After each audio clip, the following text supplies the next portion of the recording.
साईं राम। मैं आपको मेरे साथ हुई एक बाबा की एक चमत्कारी के बारे में बताने वाली हूँ। तो मैं आपको बता दूँ कि मैं उड़ीसा से हूँ और मैं अभी ग्रेजुएशन कंप्लीट की है। एंड बाबा बाबा से मेरी लगाव बहुत छोटी उम्र में ही था, क्योंकि मेरे घर के पास मेरी एक दीदी है, उन्होंने साईं बाबा का पंच गुरुवार व्रत किए थे। तो उनको देख के मुझे भी बहुत इच्छा हुई थी तब कि मैं भी करूँ साईं बाबा के व्रत, लेकिन मैं नहीं कर पाई क्योंकि मैं बहुत छोटी थी तब। मैं आई थिंक मैं स्टैंडर्ड 6 या 7 में थी। तो बाबा की पूजा करने के लिए थोड़ी बहुत सामान की भी ज़रूरत होती है एंड आपको टाइम भी चाहिए, लेकिन तभी मैं पढ़ाई में स्कूल में बहुत बिजी थी, तो मैं नहीं कर पाई। तो ऐसे ही मेरी इच्छा होती थी लेकिन हो नहीं पाती थी। जो कहते हैं ना, जब बाबा की डोर लगेगी तभी कुछ हो पाएगी, तो हो नहीं पाती थी।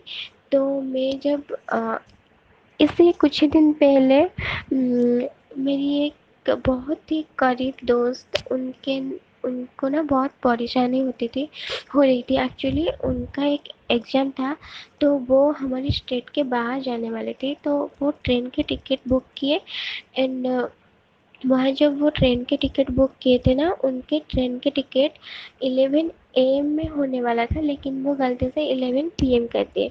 एंड टाइम भी नहीं था, क्योंकि अगर वो 11 PM वाले बस में जाते, तो सॉरी ट्रेन में जाते, तो उन्हें लेट हो जाता एग्ज़ाम के लिए। तो वो बहुत ही परेशानी से एक बस में गए, लेकिन वो जो नेक्स्ट ट्रेन था उसे पकड़ नहीं पाए।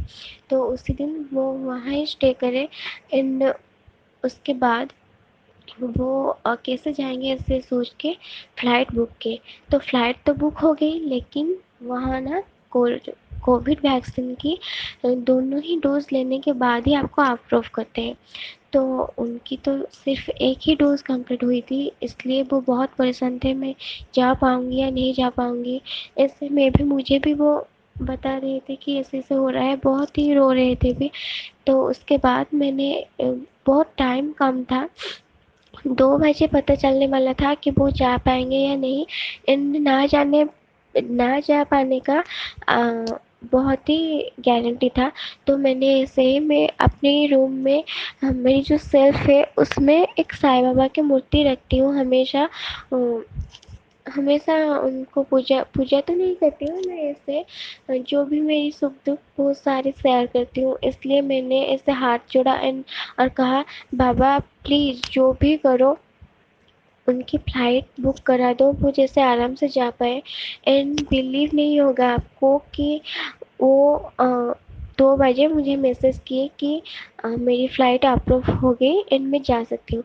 एंड मुझे इतनी खुशी हुई, मैंने बाबा को मन ही मन में जब उनके लिए प्रार्थना की थी, तो मैं मन ही मन बोली थी कि मेरे पास तो अभी पैसा नहीं है, मैं अभी भी पढ़ाई ही कर रही हूँ, ग्रेजुएशन में हूँ, लास्ट एग्ज़ाम दिया है, तो मैं जॉब नहीं कर रही हूँ, मेरे पास इतना पैसा भी नहीं है कि मैं लाऊँ। मैं सोची कि उसके बाद राखी था, तो मैंने सोचा कि मेरी राखी की जो भी अर्निंग मेरे भैया जो भी देंगे उसमें मेरे से जितना हो पाएगा, लेकिन बाबा को तो ऐसा नहीं है ना कि उनको बहुत अच्छे से करो, पूजा तो होगी, तो आपकी सामर्थ्य के अनुसार आप जो भी करेंगे बाबा उसमें खुश है।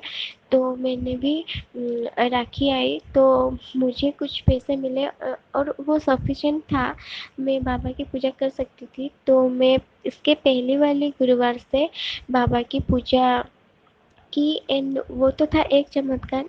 सेकंड चमत्कार ये था, मैं जब बाबा की पूजा सामग्री लाने गई थी, तब मैं ना बाबा के लिए मुकुट बहुत ढूंढा। मुझे बाबा के लिए मुकुट चाहिए ही था। मैं गई वनस्पति दुकान को, वनस्पति स्टोर को गई एंड वहाँ देखी तो वो बहुत टाइम ढूंढे, वो छोटी वाली मुकुट नहीं मिला, क्योंकि मेरी बाबा की जो मूर्ति है वो छोटी है, तो मुझे छोटी वाली ही मुकुट चाहिए थी। मैंने बहुत ढूंढा लेकिन नहीं मिला मुझे। लेकिन आप सोच भी नहीं सकेंगे, वो इतना ढूंढे, मैंने भी इतना देखा, नहीं मिला। लेकिन जब वो सारे सामान पैक करके दे रहे थे, तो मैं ऐसे ला रही थी, मेरी मेरी आँख एक बड़ा-सा उनके एक बड़ा-सा थैली था उसमें पड़ी एंड वहाँ सब वो रखे थे अलग सामान था लेकिन एक बाबा का एक मुकुट वो भी येलो कलर में था एंड मुझे इतनी खुशी हुई मैं तुरंत ही उनको बोल के वो ले आई एंड बाबा भी चाहते थे कि वो मुझे मिल जाए इसलिए मुझे मिला नहीं तो कभी भी नहीं मिलता। तो बाबा के ऊपर आपके जो भरोसा है वो बनाए रखिए। बाबा आपको सारे अपने सुख दुख सब में बाबा आपके हैं। आपको बाबा कभी भी नहीं निराश करेंगे। ओम साई राम।